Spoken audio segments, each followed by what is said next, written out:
दिन भर के हम आइल बानी काम हो गइल शाम कुछ कर इंतजाम हो। सुना तारू हो बोली ना जी।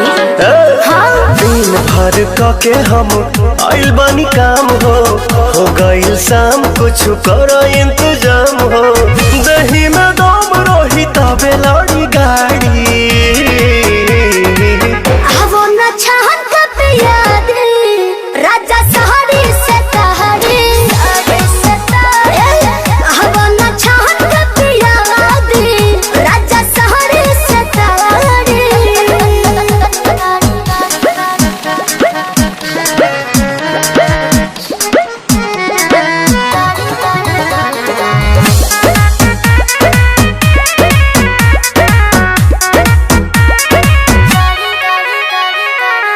देर ना लगाव तानी हाली कहरा बिल्कुल करे चटक चिखाना चिखा के लवने खाली कहरा। ए राजा जी वही ठमडोरिया छोटहिया बिछा दी हो तपसे लबा तबे लबा हो डोलाबी मूड बनो के तनी बने दया नारी वो न चाहत पिया दे राजा सहरे सतहरे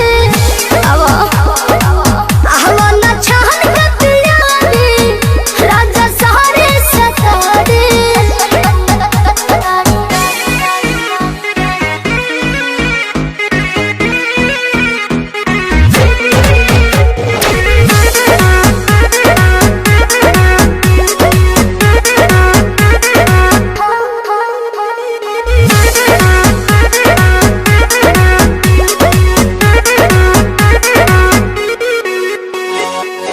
आज तो मिजाज मेहनत नरमी चाही ए जी गरमी के दिन में गरमी चाही। ए राजा जी इतना न फायदा करेला दहे दूध हो चार छक मार के दिमाग पर सूद हो। सुना पवन विजय के दुख बुझ प्यारी